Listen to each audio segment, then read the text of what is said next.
quand je regarde un petit peu comment le bonheur a été décrit, exploré par les philosophes et par les spirituels, on se rend compte qu'il y a,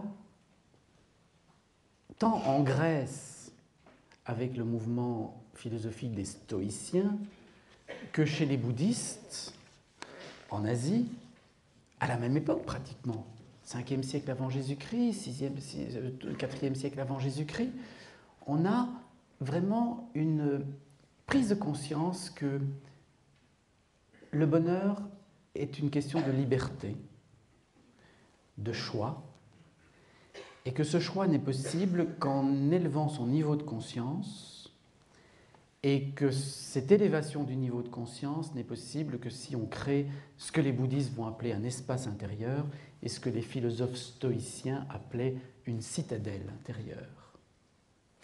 Et quand Épictète, ou Cicéron, ou Sénèque nous disent qu'on soit riche ou pauvre, ça ne doit pas conditionner notre bonheur, qu'on soit malade ou en bonne santé, ça ne doit pas conditionner notre bonheur, c'est parce qu'il s'agit de choisir si on veut être heureux ou pas.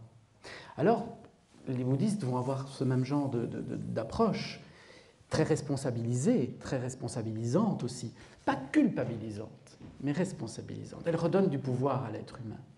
Mais en même temps, ça peut paraître un peu volontariste et un peu prétentieux de croire que nous avons accès à cette toute-puissance qui nous permet de choisir vraiment si on est heureux, même si la pire chose nous tombe sur la tête. Je comprends qu'on puisse penser ça, qu'on puisse trouver ça trop volontariste et un peu utopiste, idéaliste. Et en même temps, dans la fonction que j'occupe aujourd'hui, c'est-à-dire celle d'un psychothérapeute qui accompagne des personnes qui sont confrontés à la maladie physique et généralement des maladies graves et la plupart du temps des cancers dont un bon tiers vont vers la fin de vie. Je vois que si l'être humain auquel j'ai affaire va dans cet espace intérieur et retrouve cette notion de responsabilité, c'est-à-dire quelle réponse suis-je habilité ou quelle réponse vais-je apporter à ma vie, en élevant, je dis bien en élevant son niveau de conscience, il peut échapper à certains conditionnements, et là ce sont les cognitivo-comportementalistes qui vont être contents, mais il peut aussi échapper à certaines forces très sombres, pulsionnelles parfois, et là ce sont les psychanalystes qui seront plus contents.